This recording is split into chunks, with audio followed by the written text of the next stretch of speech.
He is the father of the world's biggest pop star of our time, and he's best known for creating and managing the hit girl group Destiny's Child.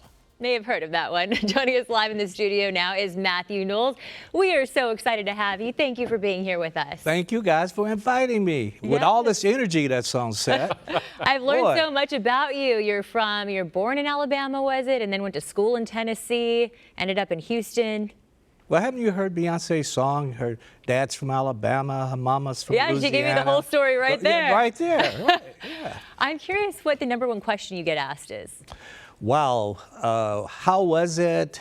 How was she? When have you seen her? Those are some of the questions that I get all the time. So you're calling this year the year of Destiny's Child. Why is that? Because, you know, as a group, they broke up. They never broke up. Well, sort of, you know. No, they retired. Okay. You know, when you break up, that's because of negative energy. Okay. Right. They had positive energy, so they retired. I only say that because I have a number of projects that I'm working on, everything from a book that I just released in January, The Untold Story, Destiny's Child, The Untold Story. I have a book tour with that.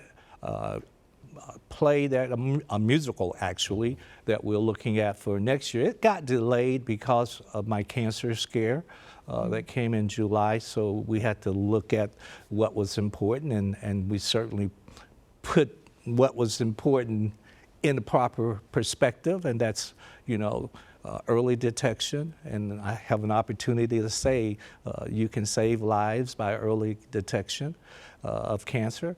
And so we're looking at other projects for Destiny's Child as well, from video games.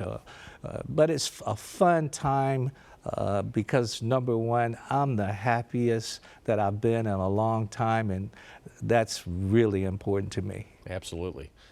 So talk about this musical that's based on, I guess, on Destiny's Child. Right. What can we expect? Well, again, it's really based on the book, Destiny's Child, An Untold Story. You know, Destiny's Child has several names. They started in 1992, 11, 12-year-old little girls called Girls Time, go figure, the name, right? Then they became the Dolls and got signed to a major record label, Elektra Records, got dropped. Then they became Something Fresh. Then they became, you know, Destiny. And then they became Destiny's Child. So it's chronicalizing, you know, 20 years of their lives and as little girls, and the role that parents played in this case, myself and my former wife, Tina.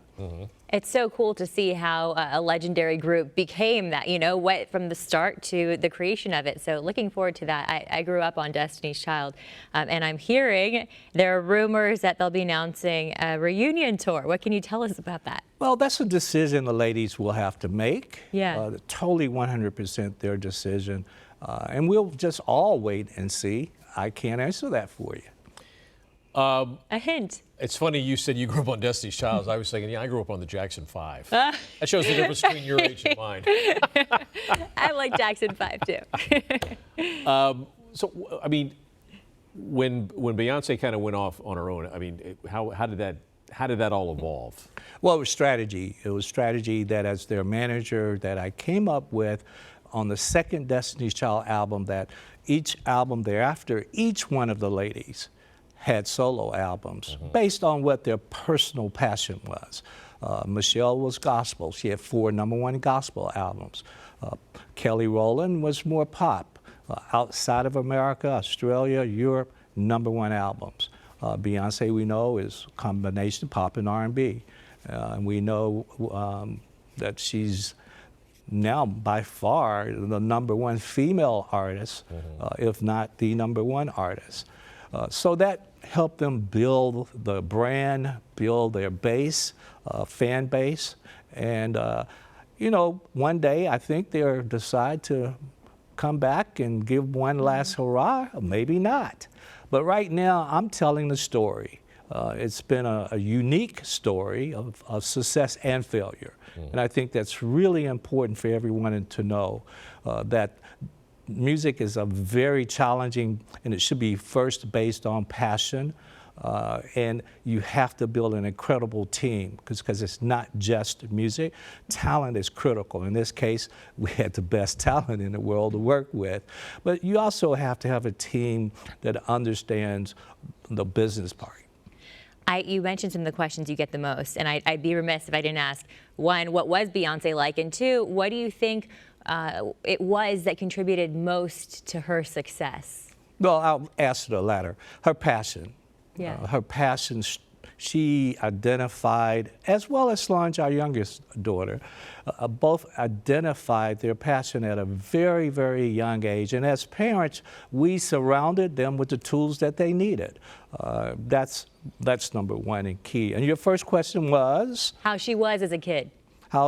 Okay, she was quiet, shy, every night wanted to give a talent show, used to charge tickets, had tickets that we had to purchase and buy. It was a lot of fun because our house was all about music, and so it was a fun time growing up and watching them grow up. And those tickets are a lot more expensive than they used to be. I still have one. Yes, they are. I like that. All right. For more information about Thank Mathew you. Knowles or to order a copy of his book, Destiny's Child, The Untold Story, you can head over to his website, MathewKnowles.com. You can also follow him on social media. It's good seeing you again. It's great. Hope I come back. Absolutely. I hope so, too. Open invitation anytime. Thank you.